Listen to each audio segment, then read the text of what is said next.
Hey gang, welcome to another edition of Doc's Dumpster, where it's a review of the movie Clifford. In the year 2050, a troublesome kid named Roger is running away from a Catholic school because, well, he's kind of upset that he didn't get a chance to play on the big team or something like that. And he runs into the head priest named Clifford. And the kid wants to run away and everything like that, and Clifford basically tells him of a time when he was a young boy. And he tells the kid about how he was rambunctious and precautious, and for some reason, every time he got into trouble, he tried to blame it on his toy dinosaur named Stefan or something like that, or Stefan. Clifford's rambunctiousness winds up getting him sent to his uncle's place while his parents go to Honolulu to spend a little time away from him. And as you would guess, Clifford makes his uncle's life a wreck.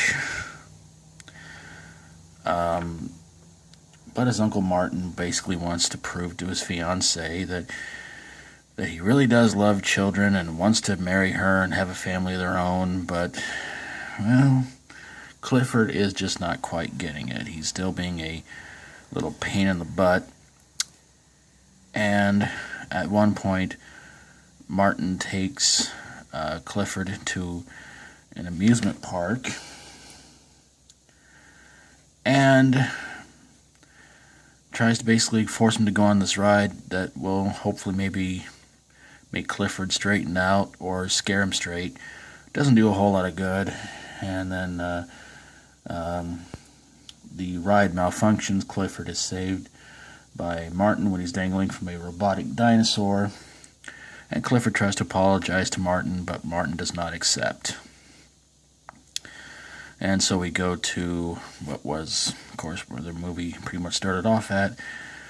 And Clifford tells little Roger that he must have written Martin multiple letters until eventually he forgave him and everything was okay. And then Roger decides to kind of do the same thing, write up a bunch of letters. And the movie ends with Clifford looking at his toy dinosaur and saying, "Mission accomplished, old friend." The movie stars, as you can see right there, Martin Short, Charles Grodin, Mary Steenburgen, and Dabney Coleman. So the question right now is, does this movie belong in a dumpster? And wait a minute.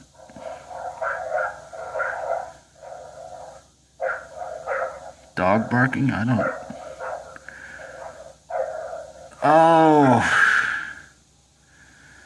Oh, sorry, gang.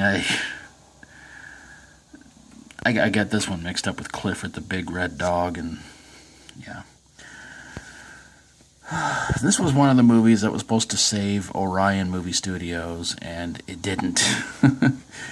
The movie was done in 1990. It was set to be released in summer of 91, but it wasn't released until 1994, and it still failed to bring in Orion Pictures any money at all. This is a movie that is definitely not one of Martin Short's best movies. I've seen him in some really funny ones. Three Amigos probably being one of my all-time favorites. But trying to portray him as a little kid, not a smart idea. Not a very wise thing to do. I mean, Martin Short, he's a funny guy. Charles Grodin, yeah, he's okay in some movies. I mean, he was good in Midnight Run. I actually kind of enjoyed him in The Incredible Shrinking Woman, but it just seemed like that you can pretty much tell the movie was going to be bad because he looked like he was not having a good time being in this movie at all. But it is a pretty bad movie, and I think it made about $10 million less than it did to cost to make. It's an incredibly, really bad movie. And again, not one of the better ones Martin Short has done. But he has done some good ones. But this was just. I remember when this movie hit at the local theater, and I think this was about around the time the movie was actually already on video. So that was kind of a weird thing to see. I was like, oh, Clifford at the theater and Clifford on video. What is? Not sure how this makes any sense, but there you guys have it, a review of Clifford. And if you've seen it, let me know in the comments below about what you thought about it. And of course, if you like my videos, feel free to subscribe. And if you got a movie that you think belongs in a dumpster, no matter what the name of it is, even if it could be something worse than this, send it my way and I'll get on it ASAP. Thank you guys so very, very much for watching, and until next time, as always, stay strong and rock on.